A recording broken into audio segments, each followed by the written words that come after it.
Hello friends, welcome to விஜயம் kitchen. இன்றைக்கி நம்ம செய்ய போகிறது கீ ரைஸ், நெய் சாதம். இது வந்து குருமா குழம்புகளுக்கு நல்லாயிருக்கும், கறி குழம்புக்கு நல்லாயிருக்கும், வெஜிடபிள் குருமாவுக்கும் நல்லாயிருக்கும். இதுக்கு முதல்ல ஒரு பாத்திரத்தை அடுப்பில் வச்சு ஒரு கட்டி பேர் போட்டுருங்க.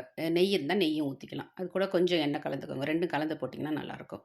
அதில் பட்டை, லவங்கம், பிரியாணி இலை, ஏலக்காய் எல்லாம் போட்டு முதல்ல வதக்கிக்கோங்க.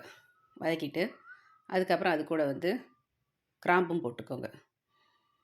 இது கூட கொஞ்சம் இஞ்சி பூண்டு போட்டு நல்லா வதக்குங்க.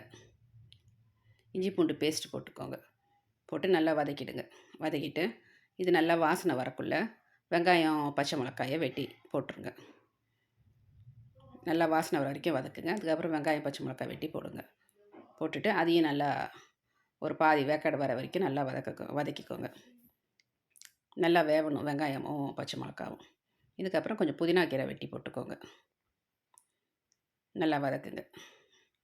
வதக்கிட்டு அதுக்கப்புறமேட்டா கொஞ்சம் உப்பு போட்டிங்கன்னா சீக்கிரம் வெங்காயமும் பச்சை மிளகாயும் வதக்கிடும். இதை வதக்கிட்டு இது கூட கொஞ்சோண்டு ஒரு 3 ஸ்பூன் தயிர் போட்டுக்கோங்க. தயிர் போட்டு அதையும் வதக்குங்க. நல்லா வதக்கி விடுங்க. நல்லா வதங்கினா தான் நல்லா வாசனை வர வரைக்கும் வதக்கணும். அப்புறம் பச்சை பட்டாணி நான் ஐஸில் வச்சுருந்ததை போடுறேன்.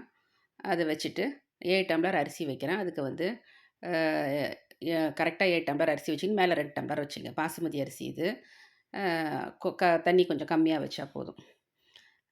கொஞ்சம் எலுமிச்சம்பழம் ஊற்றிக்கோங்க. நல்லா தண்ணி கொதித்த உடனே அரிசியை கழுவி முதலே ஊற வச்சு அதை போட்டுடுங்க. போட்டுட்டு தம்மில் போட்டுடுங்க. ஒரு 10 நிமிஷம் அப்படியே விடுங்க. அப்படியே விட்டுட்டு மறுபடியும் திறந்து ஒரு தடவை நல்லா கிண்டி விட்டு மறுபடியும் மூடி தம்மில் போடுங்க. கிண்டக்குள்ளே வந்து அரிசி உடையாமல் பார்த்து கிண்டுங்க. இது குருமா குழம்புக்கெலாம் நல்லாயிருக்கும். கறி குழம்பு, குருமா குழம்பு எல்லாத்துக்கும், வெஜிடபிள் குருமா, கறி குருமா, நான்வெஜ்ஜுக்கும் நல்லாயிருக்கும். அரிசி உடையாமல் கிளறணும்.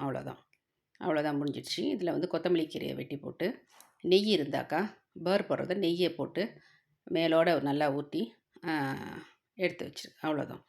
ட்ரை பண்ணி பாருங்கள். கமெண்ட் பண்ணுங்கள், ஷேர் பண்ணுங்கள். தேங்க்யூ. ரொம்ப நல்லாயிருக்கும் சாப்பிட்றதுக்கு.